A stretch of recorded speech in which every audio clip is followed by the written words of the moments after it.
A new chapter begins down here at Ground Zero tomorrow. That's when the memorial to the victims of 9/11 will be officially unveiled. It will open to the public beginning Monday. I recently met with the memorial's architect, who gave me a first-hand look at his remarkable vision. So we're now on the Memorial Plaza.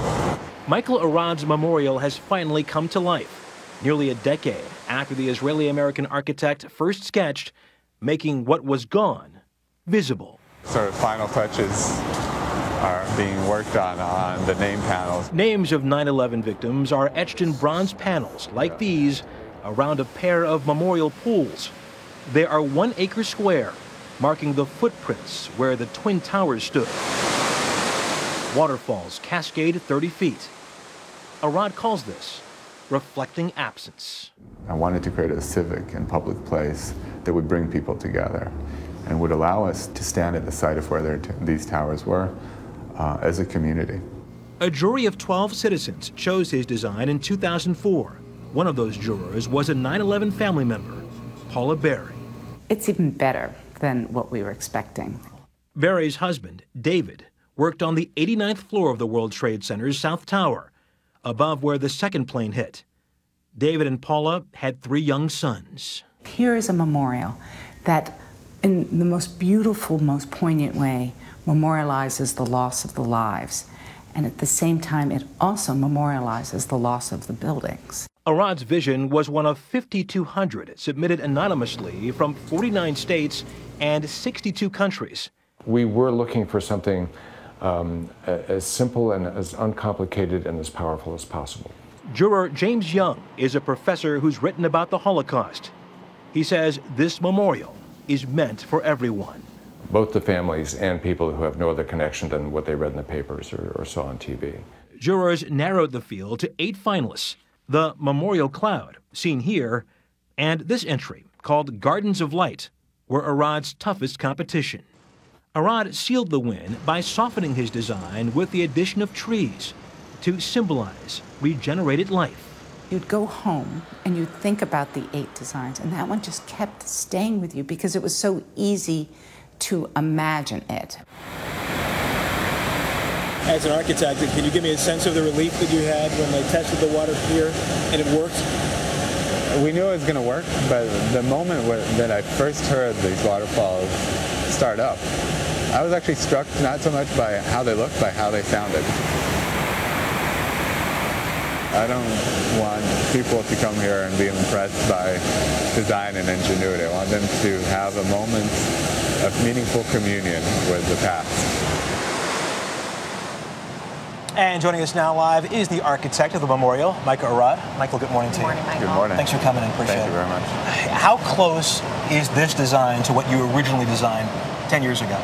I think it's changed in some ways over the years, but it's remained very true to its heart, to the direction that we charted out for it back in 2003.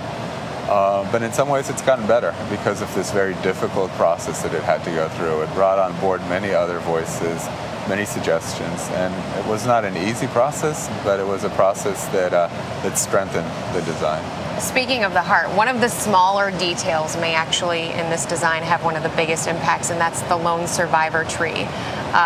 This tree that you found from the ashes that's been nursed back to health and is really a central component of all of this design. It is such a beautiful story, and I wasn't involved in the recovery here at the site and finding the tree. That was the recovery workers who found it. And then the New York City Parks Department personnel nursed it back to health up in Van Cortlandt Park. And during that period, it was actually struck by lightning, but nothing's going to stop this tree. And it's a beautiful story of survival.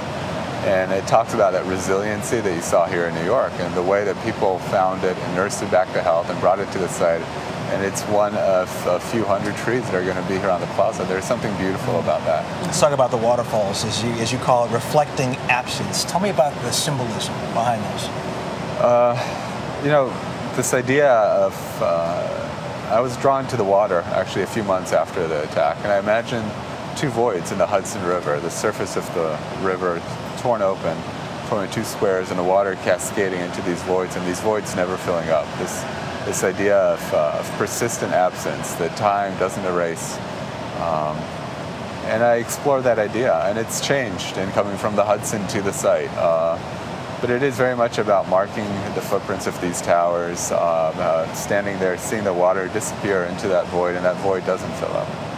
You've also incorporated the names of the September 11th victims in the memorial. How important was that to you? I think it was one of the most important and challenging issues we've had to deal with over the last 8 years. And it, I think above all else, meant so much to family members. And there was obviously, there were long discussions about how we should arrange the names. But what was important to me was to emphasize individual loss and the sense of collective loss that we all suffered that day. And not to list the names as if they are in a directory, but to give each name a place on the memorial that is its own. And when you see the graphic arrangement of the names, they're not arranged in columns. Each name is an island unto itself. But sort of if you can dig deeper in, there's also a reason why one name is next to another and next to another. And that's not an alphabetical listing. It's a listing that came out of reaching out to close to 3,000 families and asking them if there are names of other people they would like to see next to the name of the person they lost. Michael Arad, we thank you so much. Opening day tomorrow and Monday. You nervous? Very quickly? I'm not nervous. He's I'm really good. looking forward to it.